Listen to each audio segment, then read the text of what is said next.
इंजिनिअरिंगमधल्या core ब्रांचेसपैकी महत्त्वाची एक branch आहे ती म्हणजे मेकॅनिकल इंजिनिअरिंग।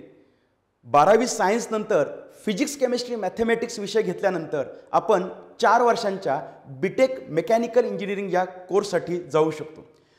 जे नियतीने निसर्गाने परमेश्वराने तयार केलेलं आहे त्याच्या व्यतिरिक्त जे जे मानवाने तयार केलेलं आहे त्यातल्या बहुतांशी गोष्टी या मशीनवर तयार होतात आणि मशीनवर तयार करणाऱ्या या वस्तूंमध्ये तो कदाचित कॉम्प्युटरचा माऊस सुद्धा असू शकतो, इलेक्ट्रिकलसाठीची वायर सुद्धा असू शकते, आपण पायात घालतो तर चपला असू शकतात, आपला चष्मा असू शकतो, वाहनं असतील आणि विमानं असतील, सगळ्याच्या सगळ्या गोष्टी या मेकॅनिकल इंजिनिअरिंगद्वारे तयार होतात।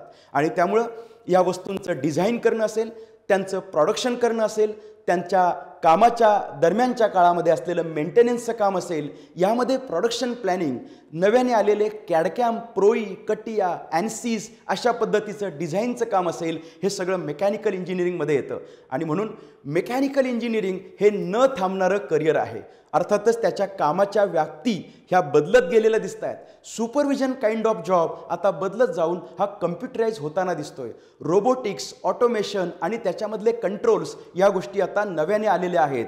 कम्प्युटरचा अंतर्भाव झाल्यामुळं आता ऑटोमेशनच्या अनेक प्रकारच्या क्रांती या मेकॅनिकल क्षेत्रामध्ये झालेल्या आपल्याला पाहायला मिळतात। मटेरियल्स इंजिनिअरिंग सुद्धा याच्यामध्ये महत्त्वाचं आहे। त्यामुळं 4 वर्षांच्या कोर्समध्ये डिझाईनचा पार्ट असेल, ग्राफिक्सचा पार्ट असेल, काय काय शिकता येणार आहे आपल्याला, थर्मोडायनॅमिक्स शिकता येणार आहे, थर्मल इंजिनिअरिंग शिकता येणार आहे, आपल्याला फ्लूइड पॉवर शिकता येणार आहे, ऑटोमोबाईल इंजिनिअरिंग सारखा महत्त्वाचा भाग आपण याच्यामध्ये शिकणार आहोत। मशीन डिझाईन आणि सर्व प्रकारच्या mechanical designs, theory of machines हे विषय आपण शिकल्यानंतर 4 वर्षांचा बीटेक मेकॅनिकलचा कोर्स पूर्ण केलेला इंजिनियर निश्चितपणे खास करून महाराष्ट्र आणि भारतामध्ये उत्तमपणे नोकरी करू शकतो। त्याच्या सुरुवातीच्या काळात जरा पगार कमी असेल, परंतु नंतर तो जो प्रवास त्याचा चालू होतो तो प्रवास अत्यंत विस्तारत जाणार असतो आणि मेकॅनिकल इंजिनियर खऱ्या अर्थाने त्याच्या कार्यक्षेत्रामध्ये राज्य करू शकतो, तो नोकरी करू शकतो।